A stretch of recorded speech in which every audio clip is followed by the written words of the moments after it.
ইতালির শ্রমবাজারে অস্থির সময় কাটলেও স্পন্সর ভিসা পাওয়ায় এগিয়ে আছেন বাংলাদেশিরা। দেশটিতে বসবাসরত বাংলাদেশি ব্যবসায়ীদের শক্ত অবস্থানই এর মূল কারণ বলে মনে করেন প্রবাসী বাংলাদেশিরা। আগামী ৩ বছর বিভিন্ন দেশ থেকে ৪.৫ লাখেরও বেশি শ্রমিক নেবে ইতালি সরকার। তবে এই সুযোগ পাওয়ার জন্য যেতে হয় দীর্ঘ যাচাই বাছাই প্রক্রিয়ার মধ্য দিয়ে। অবৈধ অভিবাসী ঠেকাতে ইতালি সরকারের নেয়া কঠোর এই পদক্ষেপের ফলে এবছর আবেদন জমার সংখ্যা কমেছে রেকর্ড সংখ্যক।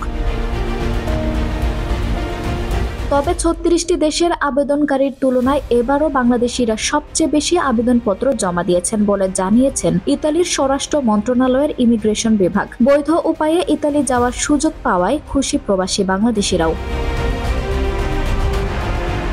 কঠোর নিয়মের পরও ইতালির স্পন্সর ভিসা পাওয়ার দৌড়ে এগিয়ে আছেন বাংলাদেশিরা। দেশটিতে বাংলাদেশি ব্যবসায়ীদের দৃঢ় অবস্থানই এর কারণ বলে মনে করছেন প্রবাসী বাংলাদেশিরা। প্রাচীন সভ্যতার উন্নত দেশ ইতালিতে ২.৫ লাখেরও বেশি বাংলাদেশির বসবাস। কর্মসংস্থান, শিক্ষা ও ব্যবসায়িক কারণে প্রতিবছর হাজারো বাংলাদেশি প্রবেশ করেন পশ্চিম ইউরোপের দেশটিতে। মূলত অর্থনৈতিক সাফল্য অর্জনই অধিকাংশ বাংলাদেশি তরুণের প্রধান লক্ষ্য।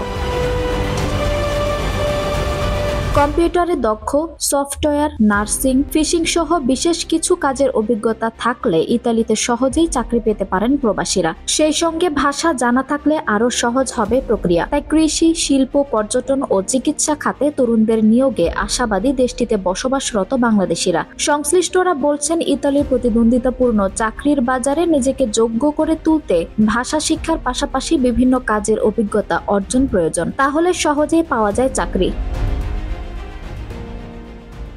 আঞ্জুম হক আরবি, টাইম নিউজ ডেস্ক।